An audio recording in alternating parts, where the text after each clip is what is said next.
I know some of you traveled a long way to be here with this happy couple, so thank you so much. We're here to celebrate these two beautiful and storied lives coming together, surrounded by their friends and family, and me.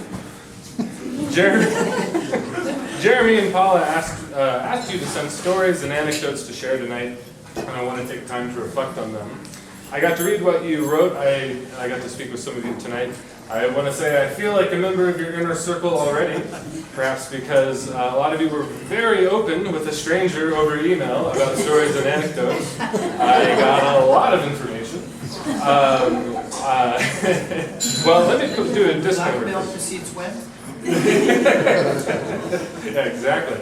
Well, actually, Paula sent me an email, and I quote, here, let me find it. "We definitely want to be surprised. Don't be afraid to be outrageous. Bring your energy and wit.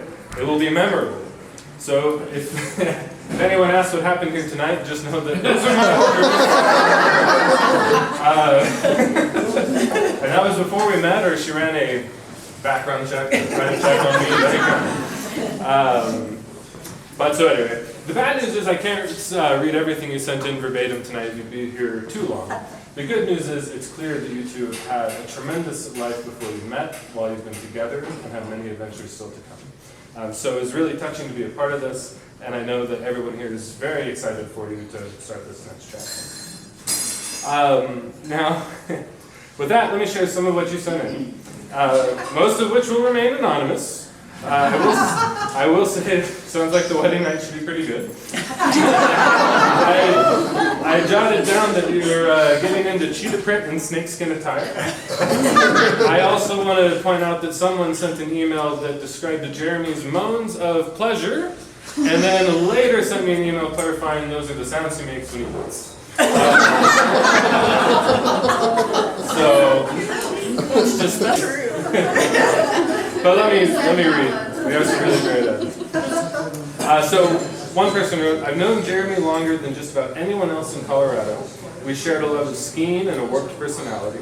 Then as I got to know Paula, I saw that she was perfect for him.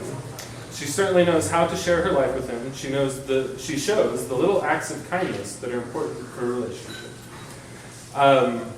One of your children wrote, "I knew when I saw Paula saving your ass when you busted your head open in the Grand Canyon that you were both cool under pressure and that they were glad that you have Paula in your life." And they're right. One other wrote, I really love this. They said, I'm so happy that you two have each other. Over the last 3 years, I've seen you both pull subtle and interesting parts out of each other's personalities. As I mentioned, some of you mentioned the penchant for cheetah print and snakeskin. I don't see it here tonight. I feel a little disappointed. But a lot of you mentioned tandem biking and cross-country skiing. All I can say is that I hope you both always keep it in zone 2. Tonight, by many of the other stories I've alluded to, by the looks of the instruments you're going to pull out later tonight, and the entire beautiful scene, looks like you can kick it up to zone 3 safely. And finally, Jeremy, I want to acknowledge that apparently you hit your future sister-in-law in the face with a new power. I think that's a bold strategy. Tracy wrote, and I quote, "I hope I have many years to keep him on his toes, never knowing when his payback might be coming." All right. Well, get ready for the tearjerkers here. Now for the things you said about each other.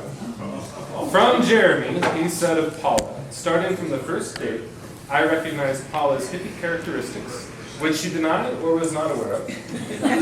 She's likely to get into deep conversations with her clients about their lives, families, and circumstances, and gain understanding of what they want. She thrives on connection and authenticity."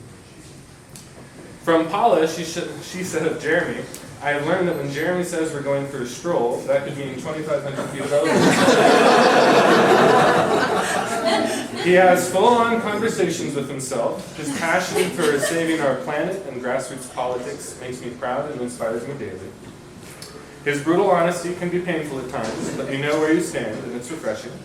Jeremy's heart is wide open, and he loves without constraints. My life is better because he's in it. Lovely things, I can tell you, surrounded by people that love you and can't wait to get on with the evening. Hear me, sorry. All right, so before we get to the vows, just a brief word on this couple in New Zealand. When I was reading your vows, I was struck by one line in particular, that they vow they will go forth together as individuals. At first I thought that was kind of contradictory, but it's not. It's really elegant. It's nuanced. It says that they want to be who they are together. That's perhaps the best reason I've ever heard to get married. So, sparing you all a monologue about eternity and fate and romance, I wanted to reflect on that. That you're choosing a life together, and we'll note that be some sacrifices here and there. But that it's a beautiful notion, and we all wish you the best on your journey. You won't sacrifice who you are just by getting married. You'll be moving forward, and it's a lovely fact. I wish you the best. So with that, here. So with that, I think we might need a couple of tries with the vows, but the vows are next. Okay.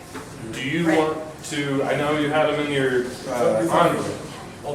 Alternate. We can Read them or have me? We're going to read them. Okay. We're going to do it. Turn back away for the inevitable excellent photos of the photos.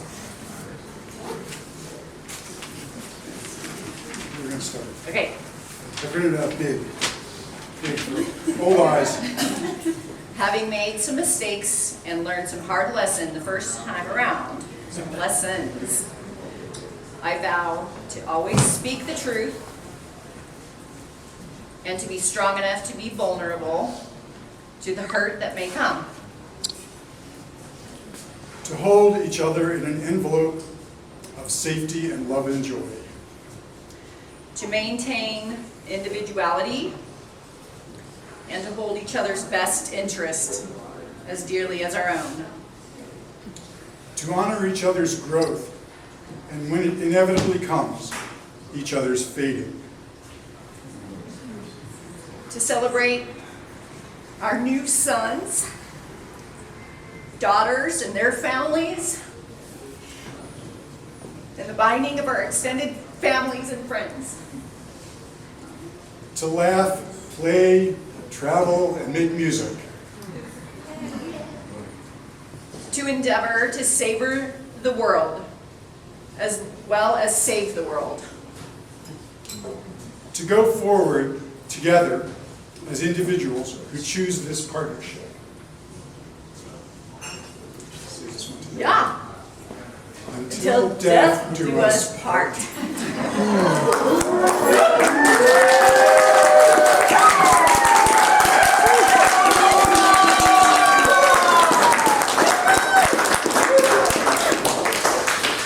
Just got it. Now we have the rings. Before we bring them, well, start. If you possess the rings, please start bringing them up. So real quick, throughout recorded history and across cultures, wedding rings have symbolized what they are. A circle, something with no end, as long as you don't take them off. With that,